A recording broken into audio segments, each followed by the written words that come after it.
Bonjour, à travers cette vidéo, nous allons voir comment représenter graphiquement par un diagramme en bâton les quatre premiers termes ou les termes d'une suite géométrique qui correspond nous à notre exercice 37. Donc je vous rappelle, les données sont ici, d'accord. Suite géométrique de premier terme U1 égale 2 et de raison Q égale 1,5.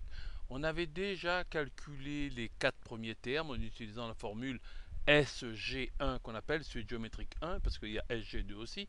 Donc ça c'est UN égale UN-1 fois Q. Très bien. Donc à l'aide de GeoGebra, le but du jeu c'est d'aller représenter graphiquement. Donc dans un premier temps, l'algèbre, on n'en a pas besoin, la partie algèbre. Donc on va dans affichage. Alors je vous répète que je vous rappelle qu'on utilise GeoGebra classique 5. Moi c'est le lien que je vous ai donné. C'est celui que j'utilise le plus couramment, mais il y en a d'autres de versions, mais celle-là est pour moi peut-être la plus pratique. Donc ensuite on fait affichage, tableur, et là nous avons un tableau. Donc dans cette première colonne, nous allons rentrer N, l'indice de la suite, d'accord. L'indice, c'est-à-dire le nombre qui est en bas, U1, l'indice c'est 1, d'accord. Dans la deuxième colonne, nous allons rentrer UN, et dans la dernière, comme c'est une suite géométrique, on va rentrer la raison Q. Les indices, ils partent toujours de 1, on a dit 1, 2, 3. Donc on tape 1 sur la première cellule, 2 sur la deuxième cellule, d'accord. Là, je vous répète qu'on est dans la cellule A1. Là, on est dans la cellule A3, etc. D'accord. Donc, après, petite astuce, au lieu de taper 3, 4, etc. bêtement, on sélectionne les deux premières cellules, par exemple, d'accord, en appuyant sur son clic gauche. Après, on étire avec ce petit carré bleu là. On va étirer jusqu'à 10 à peu près. Donc là, vous voyez que ça a rentré tout seul. 1, 2, 3, 4, 5, 6, 7, 8, 9, 10. D'accord. De la même manière, on va maintenant essayer de rentrer U1. Donc là, je rappelle, on est dans la colonne UN quand N égale 1. Si on est dans la colonne UN quand N égale 1, on sait d'après notre énoncé que U1 égale 2. Donc ici, je vais taper 2. D'accord. Le Q, on sait qu'il vaut 1,5. Donc dans notre énoncé 1,5, on rentre 1,5. Aucun problème. Ensuite, la deuxième cellule, ça correspond donc à UN quand N égale 2. D'accord. Donc, c'est la cellule, par contre, B3. Parce que vous voyez que le B est sélectionné en gris et le 3 est sélectionné en gris. Dans la cellule bleue, là, que vous voyez, là, qui est sélectionnée, c'est la cellule B3. Mais nous, ça nous correspond à U2. D'accord. U2, on sait que c'est U1, donc on va taper une formule, on va taper 1. Donc, et on va taper, pardon, égal, on va taper la formule. Alors, dans une cellule, quand on a un tableur, quand on veut rentrer une formule, on rentre toujours égal en premier, d'accord. Ensuite, on clique sur le taper 2 fois 1,5, d'accord, comme on a fait ici 2 fois 1,5 pour trouver le 3. Ici, on va demander au tableur de faire pour nous. Donc, c'est cette cellule-là. Donc, je clique sur la cellule B2 fois la cellule qui est là, et ça fait ensuite, donc c'est la cellule C2, celle-là c'est C2, le 1,5, et je fais entrer. Très bien, pas de problème, on voit bien qu'on a obtenu le même résultat. Celle-là, donc, on est maintenant dans UN pour N égale 3, c'est U3, d'accord. Donc là, je tape pareil, égal, je tape U3, c'est U2, donc je clique sur la cellule qui est avant, fois la raison Q et je fais entrer, etc., etc. Donc là, on obtient 4,5 exactement par nos calculs. Mais si on fait comme tout à l'heure, si on prend les deux premiers et on étire, qu'est-ce qui va se passer?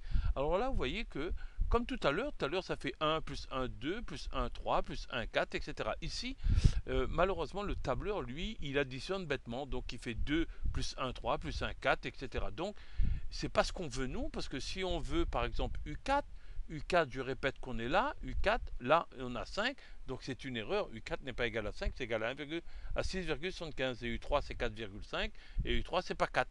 Donc comme c'est erreur, hop, je reviens en arrière. Alors je reviens en arrière jusqu'à effacer cette cellule où il y avait le U2. Donc ici par contre, petite astuce, et ça il faut le savoir, donc on tape toujours égal, on clique toujours sur la cellule B2, toujours multiplier, mais par contre après on va demander au tableur, à GeoGebra, d'aller prendre tout le temps cette case là, d'accord. Donc ici je vais taper sur la touche $, qui est sur votre clavier en dessous de égal et à gauche de rentrée, d'accord, plus ou moins sur la droite. Donc je tape $, la lettre C. Pourquoi la lettre C? Parce que mon Q, là, le Q que j'ai rentré ici, c'est dans la colonne, c'est dans la cellule C2. D'accord? Donc je rentre C.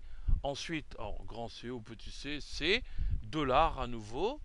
Et maintenant, je vais écrire 2. Pourquoi 2? Parce qu'on est dans la cellule C2. D'accord? C'est pas ce 2-là, ça n'a rien à voir. Et je fais entrer. Et donc, on voit bien que ça fait 2 fois 1,5, 2 fois 1,5, ça fait 3. Donc la formule, elle a marché pour celle-là.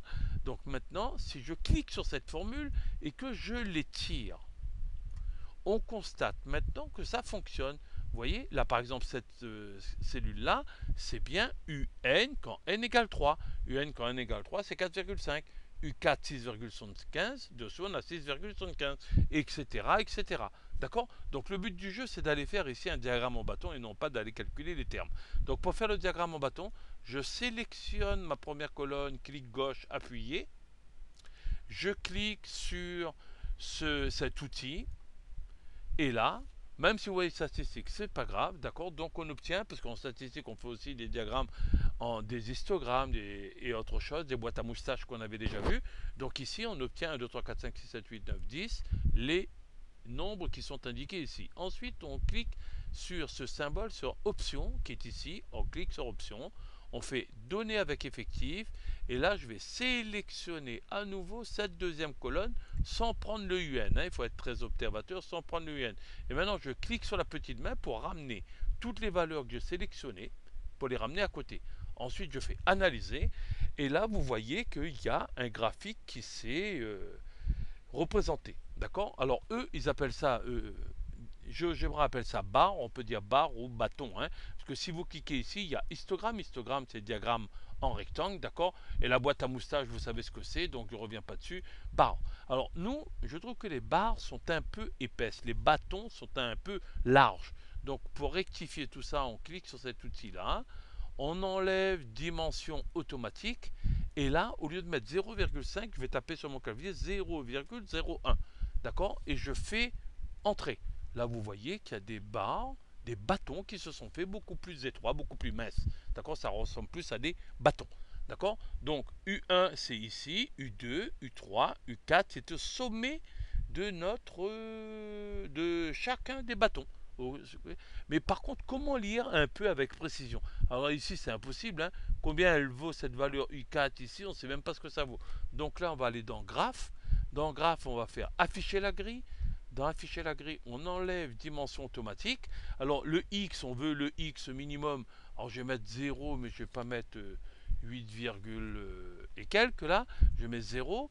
Le maximum pour le X, bon, on va mettre 10, hein, parce que nous, on est allé jusqu'à 10 ici. Le X, entre guillemets, c'est le N pour nous. D'accord? Le X, c'est exactement le N pour nous. Le pas, au lieu de passer de 2 en 2, vous allez voir, je vais cliquer sur 1, et en bas, là, vous allez voir, ça va passer de 1 en 1. Hop, je fais 1, et dès que je change, que je vais sur Y-min, vous voyez, c'est passé de 1 en 1 dessous. Alors, Y-min, il est à moins 4. Si on essaye de mettre 0, vous allez voir qu'il va nous mettre une valeur par défaut. Si je mets 0, parce que le 0, on ne veut pas de Y minimum, nous. Si on veut 0 et que je passe à la ligne suivante, il va peut-être m'indiquer, vous voyez, la valeur qui était initialement. C'est pas grave, on la laisse. Alors le maximum ici, on va jusqu'à donc 76. Alors pour le fun, on va taper 80 ici. On aurait pu laisser 76. Et puis ici, au lieu de taper de 20 en 20, d'accord, on va de 20 en 20. Au lieu de taper de 20 en 20, on peut aller de 2 en 2 si vous voulez, par exemple, d'accord, ou de 1 en 1. Pardon, ou de 1 en 1, on tape 1 et on fait entrer. Et là, vous voyez qu'il y a des grilles qui sont beaucoup plus précises que ce sont affichées. Donc, éventuellement, on peut élargir donc cette zone-là. On va bien dans l'angle en bas à droite, là. Et on peut élargir ce diagramme en bâton pour pouvoir lire un peu plus avec précision. D'accord? Donc, si je décale tout ça, je vois bien qu'ici, le U1, il est là. Ça fait 1, 2, 3, 4, 5. Donc, chaque pointillé, ça vaut 1. Donc, ici, je suis bien à 2. Ici, je monte bien jusqu'à 3 parce que c'est 2, 3. Ici, entre 4 et 5, hein, etc., etc. Donc, on voit bien qu'on a tous les termes de la suite qui sont représentés ici. Ensuite, vous devrez enregistrer votre travail. Alors, pour enregistrer votre travail, je décale le tout là. Je vais dans Fichier, Sauvegarder sous. Et là, je vais aller dans un dossier, regardez bien, vous le mettez vous. Peut-être que le mieux, c'est d'aller sur le bureau pour vous. Vous cliquez sur bureau. Sur bureau, vous regardez par exemple un dossier si vous jamais il n'y a aucun dossier qui vous correspond, vous faites dossier et là vous pouvez mettre par exemple travail, confinement, confinement, qui correspond à la période actuelle, d'accord? Je clique sur hop,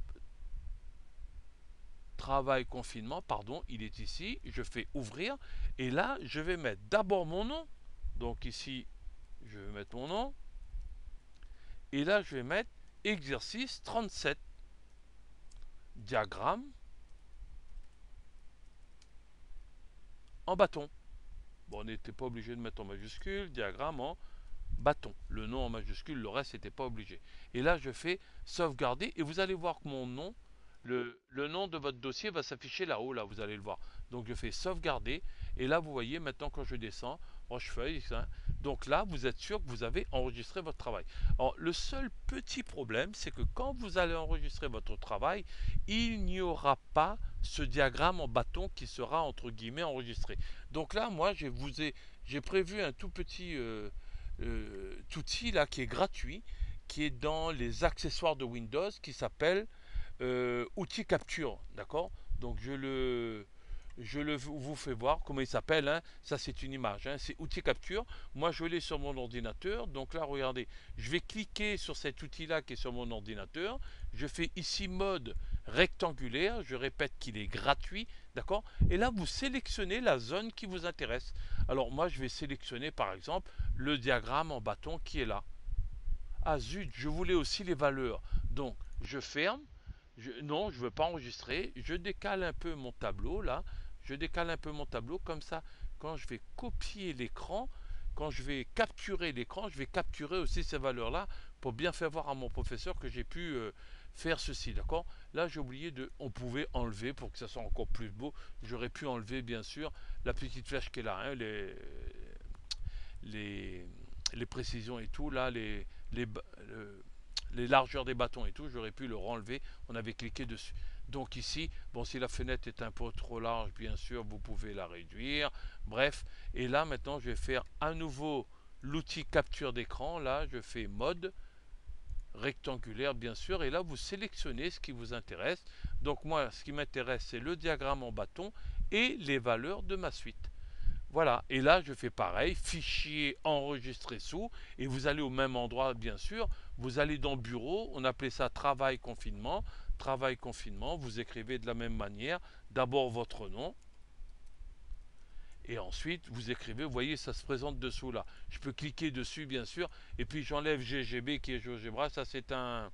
J'aurais pu laisser GeoGebra, remarque, j'aurais pu laisser, hop, c'est pas grave, je peux laisser et je fais enregistrer. D'accord? Voulez-vous le remplacer? Peut-être que je l'avais tout à l'heure. Peut-être que... Non, alors, voulez-vous le remplacer? Je vais cliquer non. Alors, justement, je vais enlever le GGB après, là, pour éviter tout problème. Et là, je fais enregistrer. Et là, j'aurai bien sûr mes deux travaux. Là, je ferme. Et voilà, c'est terminé. Donc, je vous ai expliqué comment on fait pour capturer l'écran, pour enregistrer son travail et pour utiliser bien sûr l'essentiel de GeoGebra. Je vous rappelle ce petit outil capture d'écran. Vous allez dans Windows en bas. Sur votre écran, vous allez dans Windows. Après, vous avez Accessoires Windows. Et dans Accessoires Windows, si vous cliquez dessus, vous aurez certainement capture d'écran qui est là. Donc, vous le prenez, vous le mettez sur votre bureau, dans la barre des tâches en bas. Et vous avez bien sûr tout ça. Très bien, je vous remercie. Et donc, à vous maintenant de bien comprendre ça et d'essayer de faire les exercices que je vais vous dire certainement le 38.